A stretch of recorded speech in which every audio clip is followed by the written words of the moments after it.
Greetings, members of the Board of Education and members of the community of the Sun Prairie Area School District. I am Dr. Sarah Chaja-Clardy, here to provide an informational update under the Superintendent's Report on the Wisconsin Act 60 graduation requirement regarding personal finance. The reason I'm bringing this forward is due to a few factors. First, Wisconsin Act 60, which was created in December of 2023, mandates that a 0.5 standalone credit in personal finance be obtained by each graduate beginning with the class of 2028. Currently, the Sun Prairie Area School District requires 25 total credits, including the required Wisconsin Core 15, plus 10 choice elective credits. The personal finance requirement is not yet included in our current policy, which is policy IKF, or in our current procedure, which is procedure IKFR. Our graduates earn graduation requirements related to personal finance currently, as they earn instruction on personal finance within the course of economics in the social studies department. So to provide some background to the state legislature and their decision in December of 2023, we actually go back to 2017. And in 2017, we had Act 94. Act 94 required all Wisconsin school districts to adopt kindergarten through 12th grade financial literacy standards, which we did, and required districts to incorporate those financial literacy standards in education into their curriculum. However, they did not stipulate a specific course or a specific graduation requirement at that time. Fast forward to 2023 then, and Act 60 was created. And that is when we now have a requirement that by the graduating class of 2028, students earn a standalone 0.5 credit course, a half credit course in personal financial literacy. Here you can see an overview of the act. It's pretty straightforward. It has two sections. The first section is the explicit naming of the financial literacy components that must be included within that half credit of instruction. And those include financial mindset, education and employment, money management, saving and investing, credit and debt, and risk management and insurance. The second section states clearly that this begins to be applied to pupils graduating in the high school class of 2028. So to state that and summarize it differently, these topics that must be included are areas within the personal finance standards. Again, it must be a standalone course and cannot be embedded within another course. And in addition, the DPI has also clarified that the course can be taught by a number of different departments. It has to be a DPI licensed educator, but could be taught by a teacher in the business department, in the family and consumer science department, and or in the social studies department. So if we take a look at our current graduation policy, policy IKF, which dates back to 2022, which was the last revision, you can see that in order for our students to earn a Sun Prairie High School diploma from any of our 3 high schools, students must meet the requirements that are in effect at the time of their 9th grade enrollment. They need to earn 25 credits minimum. This is a page right from our course guide, which outlines within those 25 credits, the number of credits, and in some cases, specific courses or course content that must be met within departments. Students need to be enrolled in high school for 8 semesters, and they have to be enrolled in a class or a board-approved activity every class period or be in alternative education. And all of this is outlined in that policy.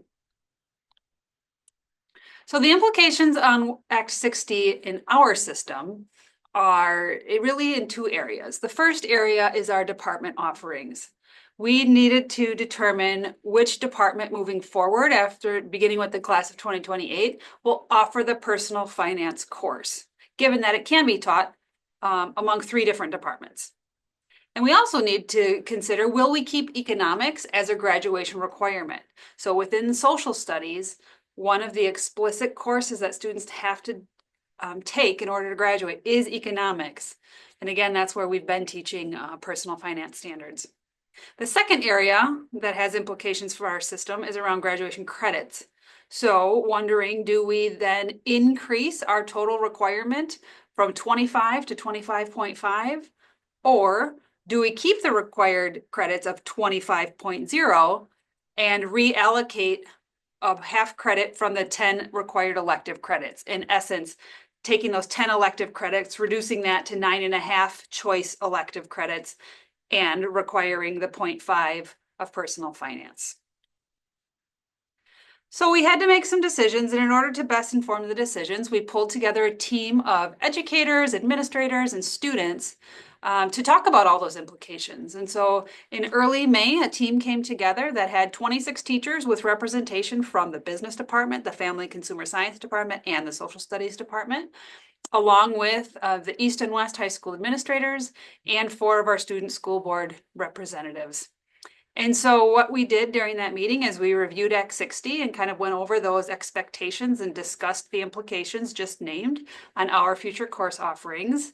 We talked about decision-making protocol and whose decision this was. Ultimately, in the end, to determine what we will do with graduation requirements in the future. The committee also learned about our curriculum development process, knowing that regardless of where we land with the personal finance course, in which department and how many credits with graduation, we are going to need to work to revise the current course's curriculum to be more in alignment with our expectations around what high quality curriculum and instruction looks like through our new curriculum renewal and design cycle. And then ultimately, we closed with a large dialogue through circle conversations and a few rounds of processing on gathering our educators' input on these personal financial literacy decisions with both the curriculum and instruction, as well as their opinions on graduation requirements. What came out of that meeting not only was the input gathered, but some other factors that came up through this process that we needed to look into in addition to be able to advance a recommendation. And so there were 7 key factors that also came up, and those were the following. First, what, if any, impact will there be on our Sun Prairie virtual school students, our students who are taking JEDI full-time and earning a Sun Prairie diploma, but using the JEDI curriculum? The second was, what about our students who are in the STEM Academy at Madison College? They take the STEM Academy courses full-time their junior and senior year. What implications do we need to consider for the students who are looking to enroll in that at the end of their sophomore year? We were needing to think about, because this is going to need to be a standalone course, what grade levels will we offer the course to? We currently have it offered to 9th through 12th graders, and there has been conversation that a lot of the topics covered are more applicable to our juniors and seniors who are beginning to think about their credit rating and loans and things that will prepare them for life beyond high school. And at the same time, there's also conversation that, well, there are freshmen and sophomores who are taking the course now who are wanting to be planful about those things that are coming down the line. And so we had to make a decision around that. Another factor that came up with pretty strong voices during our circles was around the impact on at-risk students. So if we raise graduation requirements, how will that impact our students who are barely making it to graduation with the 25 credit requirement that we currently have? Another factor people were wondering about were, what are we doing around the area? What are the local district's graduation requirements? How many electives are required, particularly across Dane County? Another factor is our current 8th and 9th grade course enrollments. So those are the students who are going to be graduating in 2028 and beyond. How many students are already taking this course? And what potential impacts there might be on staffing, any financial implications that may come based on how we land this decision. So we'll kind of walk through each of those points in the next few slides here. So Sun Prairie Virtual School, we reached out to the partner that we have for our Sun Prairie Virtual School.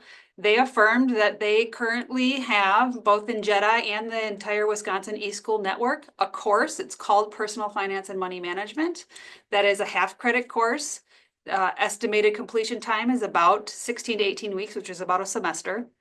That has gone through a rigorous comparison to make sure that this course meets the state requirements. And all advisors within the JEDI network are aware of these requirements and understand that students must have to take this course beginning in 2028 in order to meet graduation requirements. We then inquired more deeply about STEM Academy students. So students who are interested in the STEM Academy at Madison College would be recommended to take this course during their 9th or 10th grade year, because when students apply to the STEM Academy at the end of their 10th grade year, Madison College does like for them to have any extraneous graduation requirements already met. And so an implication here would be that we would be seeking to keep personal finance open to grades 9 through 12 and have to be communicative about students who are looking to enroll into the STEM program, that is a course that would need to be taken preferably in their 9th or 10th grade year.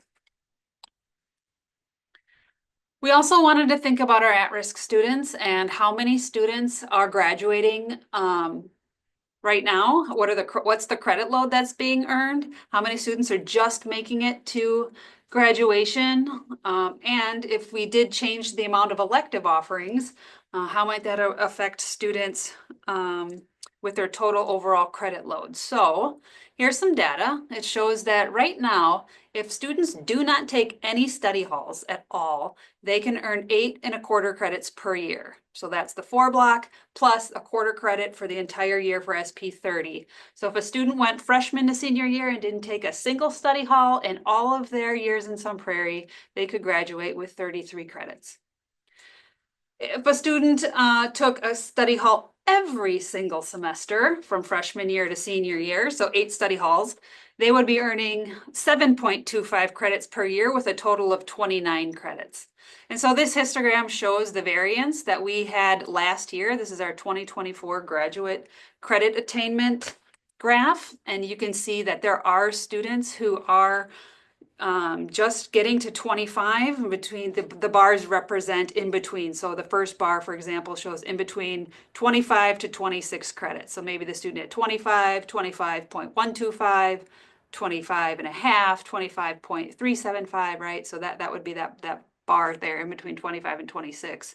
And you can see we've got students going all the way up into 43, 44. With the majority here are between 29 and 32 credits. So students are graduating with quite a bit of credits.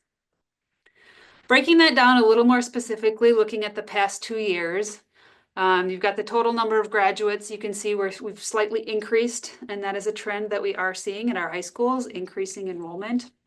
The average number of credits, as that graph kind of showed, is about 29.6 credits average per student when they graduate our high school. So beyond the 25 right now requirement by about 4.6 credits.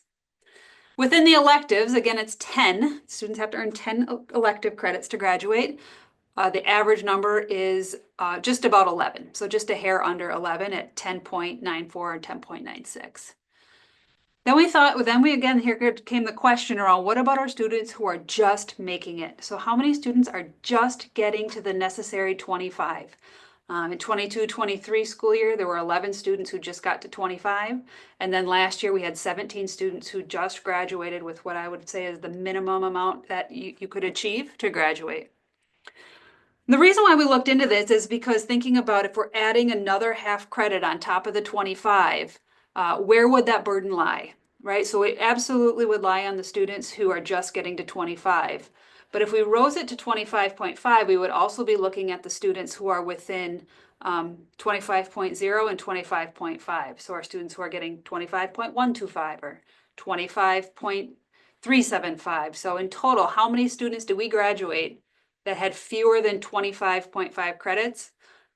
32 students in 22-23 and 41 students in 23-24. So these numbers would reflect students who, if we changed it to 25.5, would not be meeting criteria to graduate. So earlier I spoke about the Core 15. So in the state of Wisconsin, there are required graduation requirements that all school districts must ensure that students are earning. At 15 credits, it'll be 15.5 beginning in 2028, and they're laid out in the following way. So English language arts, 4 credits, math, 3 credits, science, 3 credits, social studies, 3 credits, physical education, 1.5, health, a half credit that can be earned between the grades of 7 and 12. And then there's that personal financial literacy credit beginning in 2028. And so school districts can and do make further recommendations within those departments around specific courses that must be taken. But in general, this core 15 cannot be reduced across these departments as this is laid out in the state statutes. So one of the questions that was raised was, how do we compare with other Dane County districts in terms of what's required for graduation? And so here you can see a chart of how the districts around us have varying degrees of credits that are required. And so of those who are geographically closest to us, captured on this screen, we are on the high end with only McFarland being higher than us in terms of total number of credits required for graduation. And because the core 15 in general are pretty consistent across district, there is a couple of districts who have a higher required social studies requirement than what the state requires. You can see the elective credits when you take those core 15 and add on the elective credits. In general, that's how you get to the total number of credits. Now, some districts do specify further within their electives what needs to be taken. Again, we do not. But in general, you can see, again, we're on the higher end. So that does impact students for mobility who may be coming to us their junior or senior year, coming from a district with a lower graduation requirement. And so one of the things that we need to think about is if we increase our credit load to 25.5, will that put an even greater burden on students who may be transitioning in, for example, from Madison Metropolitan, expecting in that district to graduate with 22, right? That's a pretty big difference. As we look ahead to districts that are a little bit further away from us, but still within Dane County, you can see that there is variance and we are more in the middle when you compare to districts, again, more geographically distal across Dane County. And so you can see even some districts go as high as 28, but those are a little bit further away from us. So that got us to some recommendations.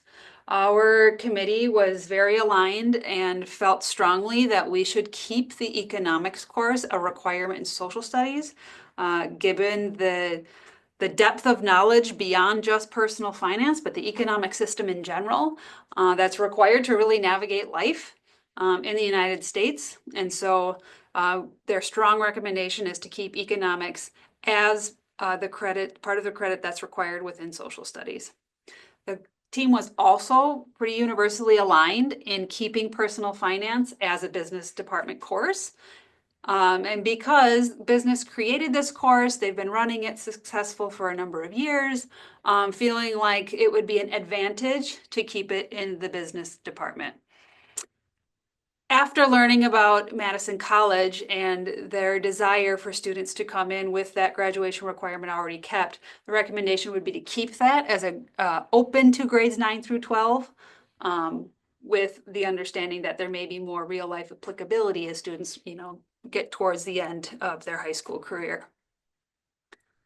So that led us then to what to do about the number of credits. The committee was kind of split here, and some of those extra pieces of information that I just went through came up in our conversation and I think have helped advance this recommendation. So we had a pretty even split around people who felt we should keep it at 25 and people who felt we should increase it to 25.5. The difference is really being keeping it at 25 due to those students who are just making it to graduation and not wanting to increase more burden on students, particularly those who are at risk of not graduating overall. And then also influenced on the research that we did around our peers in the county. And we're already, a number of credits ahead of everyone else, and pushing that even further also creates an additional barrier for students who are moving into our district with a lower expectation from other districts in the county. On the flip side, increasing to 25.5, some of the conversation there was around not wanting there to be a reduction overall for the arts departments, right, or the other electives, CTE courses, physical education, some of the other courses that would be in electives. But I think what that additional research showed was that many of our students are already graduating with between 29 and 33 credits, right, the average being 29.6. And so don't really foresee a significant impact on a reduction of those other courses if we didn't increase to 25.5. So the recommendation that we are going to be advancing is that we take those 10 required elective credits, reduce that from 10 to 9.5, and then we have an additional half credit of personal finance. So beginning with the class of 2028, keeping graduation requirements at 25.0, but reducing electives from 10 to 9.5, and then adding that half credit of personal finance as its own separate category. We will be coming back to the school board on June 9th for approval. We would have to make revisions to district policy IKF and procedure IKFR. And this was just a superintendent's report today and going to be answering questions that the board might have around the proposed changes. Another piece that came up was around staffing implications and any financial implications that we might need to address. This is a unfunded mandate, if you will. But so would there be any implications in that regard? So we look at who's enrolling right now, remembering that our current ninth graders are the class of 2028. And so our current ninth graders and then also our current eighth graders would be the ones who would be held accountable for ensuring they earn these credits. So you can see we have a number of students already enrolling. Our current ninth grade class this school year across East and West, you can see we've got about 18% of our ninth graders this year already taking personal finance, and another 9% more already signed up for next year. West, currently, we've got 10% of their ninth grade class currently taking this course already. Next year, 15%. And so our current eighth graders, about 8% altogether, have signed up for next year. So we do have a number of students who have already taken this course, and this course does already meet the requirements. It's just an elective offering right now, but it does already meet the state statute. So any of the students who have taken this course would not need to do anything different. They're already meeting the graduation requirement. So we don't anticipate a significant overall FTE or a staffing increase, full-time equivalent staffing increase to accommodate this new requirement. We do recognize that there may be a slight increase, right? That data shows that about 10 to 18% of students per year right now are taking it. So there may be a slight increase. And we also know that current enrollment does vary as students do see the topics more applicable to their life as they get closer to junior and senior year. And so that would be expected. Ultimately, in considering the reduction on those other departments, again, given the number of credits that students are already earning that surpass those 25, the increased course enrollment would likely be offset with a slight decrease, but that would be sprinkled across all of the other departments for which students can earn electives. And you can earn electives also in the core, right? You can earn math electives and English electives and so on. So really, while there would be a slight increase in personal finance enrollment, we don't predict a dramatic decrease in any other department. It is true that we will likely grow the business department. The business department is excited about that. And in recent years, it has been more difficult in general to find educators, and then, business educators, even a segment within that.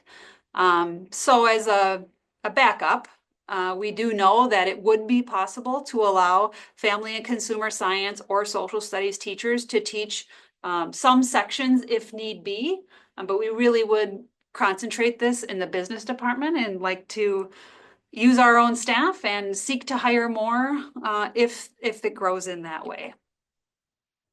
So as I mentioned, our current ninth graders will graduate in 2028 with our eighth graders the year after that. Students who have already taken the course in those grades already meet the new requirement. And so to communicate to families about any student who may, for example, already have their 4-year plan set. Some students do plan meticulously and might already have drafted out their 4-year blueprint that is set and doesn't have personal finance in it currently. And we want to be accommodating and ensure that we aren't forcing students to change their schedule, but leaving it a possibility if they would like to. And so there's 3 options that we would like to communicate to families by the end of this school year, and they are as follows. First of all, students can keep their course roster as is for next year. and then enroll in personal finance before the end of their senior year, right? So our current 8th and 9th graders can leave their current classes as they've picked for next year, and then in junior, senior year, take personal finance.